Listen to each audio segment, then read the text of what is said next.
And on the takeoff roll, ladies and gentlemen, it's Jerry Conley and the de Havilland Vampire. Oh, sí, es el otro que había volado por... Oh, wow. This is the oldest flying military jet in the world, the de Havilland Vampire. Built for the Royal Air Force, actually being designed during World War II. The aircraft did not become operational until 1946.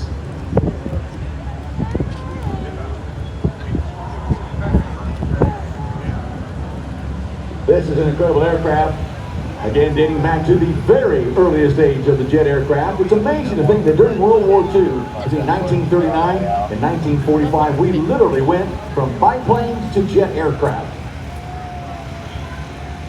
Of course, the Germans led the way with the Me-262, an incredible fighter jet that fortunately for Allied forces was never manufactured in great enough numbers to make a difference.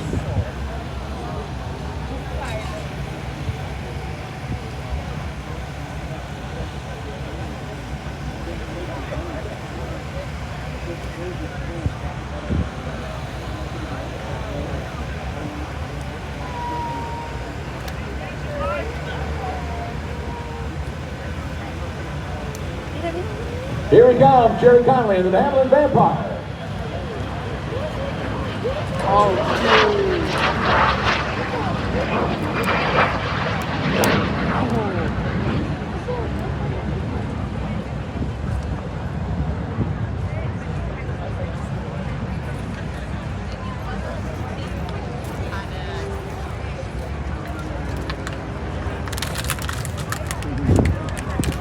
Relative was quiet.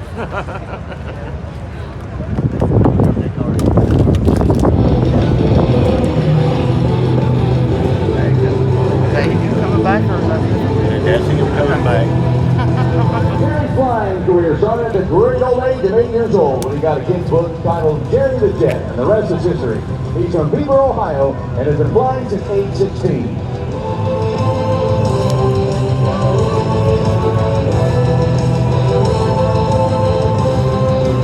Jerry's approaching from your right into the de Havilland Vampire.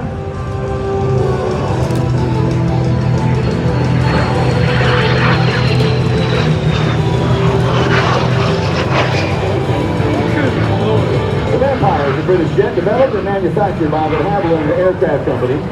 It was the second jet fighter to be operated by the RAF and the first to be powered by a single engine. The development of the Vampire began in 1941. Its first flight took place in September of 1943. Aside from jet engine and twin boom design, it's relatively a conventional aircraft. In May of 1944, it was decided to produce the aircraft as an interceptor for the RAF. The Vampire ended service in 1946, only months after World War II ended.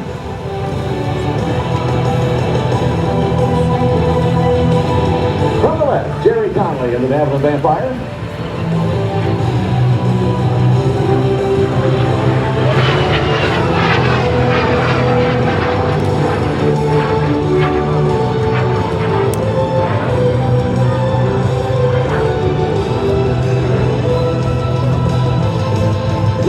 Quickly proved to be effective and was adapted as a replacement of wartime piston engine-powered fighters. During its early service, it accomplished several aviation firsts and achieved various records, such as being the first jet to cross the Atlantic Ocean. The Vampire became the first RAF jet with a top speed greater than 500 miles per hour. It also became the first jet fighter to land and take off from an aircraft carrier.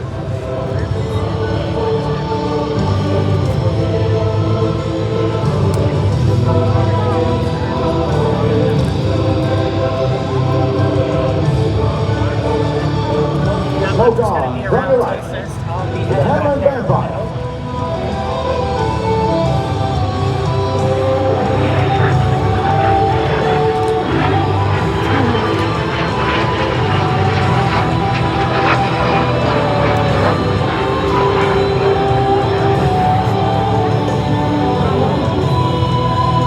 An altitude record was set in 1948 when the aircraft reached 59,446 feet. The Vampire remained in frontline RAF service until 1953. when its transfer began to secondary roles such as ground attack and pilot training. The RAF retired the Vampire in 1966 when its final role of advanced trainer was done. The Royal Navy also adapted the aircraft as the Sea Vampire, a navalized version suitable for operations from aircraft carriers. It was the service's first jet fighter.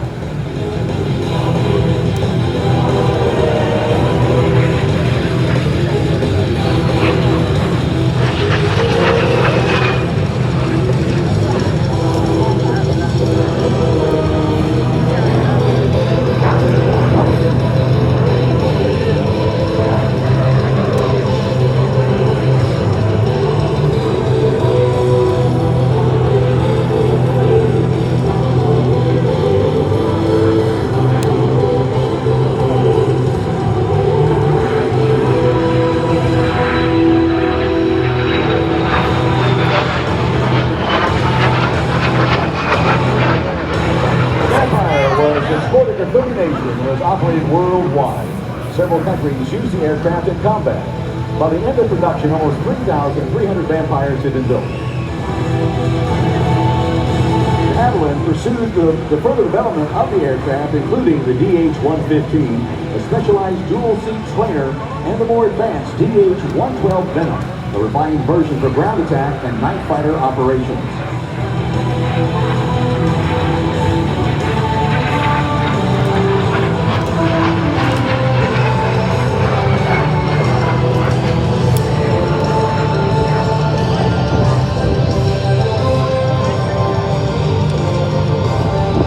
Vampire was retired from military service by the Rhodesian Air Force, believe it or not, in 1979. The power plant is the de Havilland Goblin 3 turbojet developing 3,350 pounds of thrust. The aircraft has a wingspan of 38 feet and a speed of 548 miles per hour. The armament included 4 20-millimeter cannons, 8 3-inch 60-pound rockets, 4 If you don't want to transfer because of the system they're working on, it's a whole different system.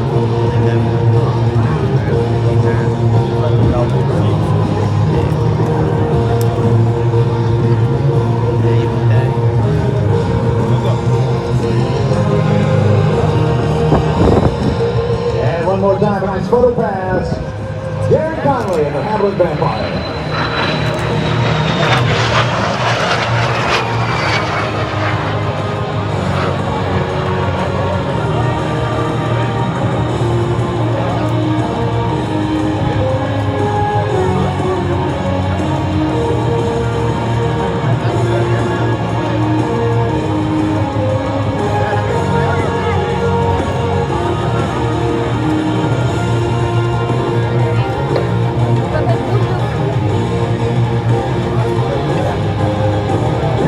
His BS in Mechanical and Aerospace Engineering from the Florida State University College of Engineering. He's also proudly served our country in the United States Air Force from 1980 to 1986.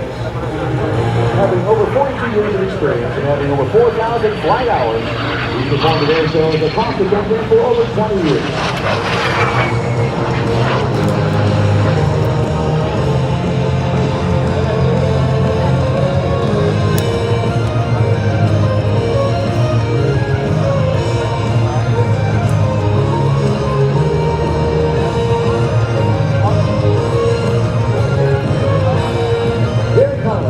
Vampire taking us back to the very early days of jet aviation. The de Havilland Vampire with us this weekend at Wings of the Wind 2023.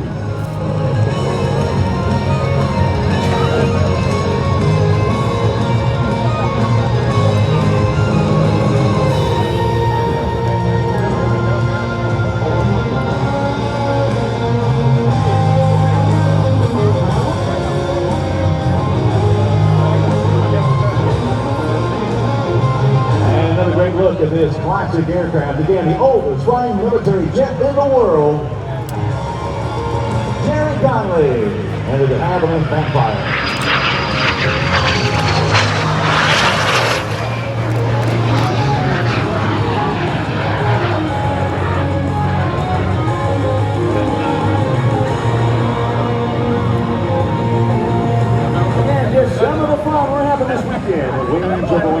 And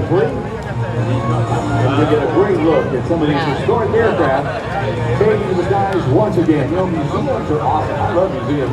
I'm glad we have museums. But there's nothing like watching these aircraft do what they were designed to do, and that's fly. And that's why Gary and some of the others, great organizations all across the United States, are working hard to preserve these aircraft in flying condition so that generations like myself and many others that came along after World War II and after the Korean War can really get a chance to see these aircraft in the environment they were designed for, and that's high in the sky. And what a great tribute it is to the men and women who have built, serviced, and flew these aircraft over the years, and the history that they represent.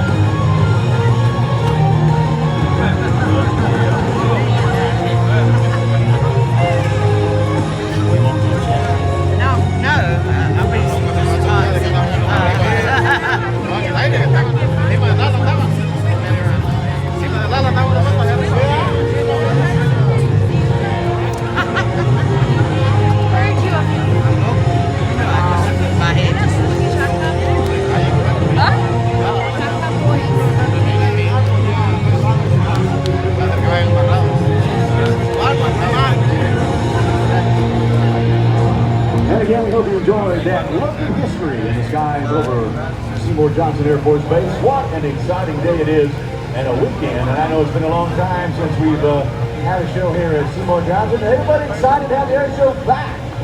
Huh? Is it awesome? Man. That reminds me of that old Wolf Brand Chili commercial. How long have we been together? Big Steamer Bowl or Wolf Brand Chili or air show at Seymour Johnson? Well, that's too long. Been too long. We're glad to be back. Great to have a beautiful weekend to enjoy Wings Over Wing 2023 as Jerry brings you the Havilland Vampire back down on the ground. Again, what an amazing piece of aviation history. Havilland Vampire, the world's oldest flying military jet.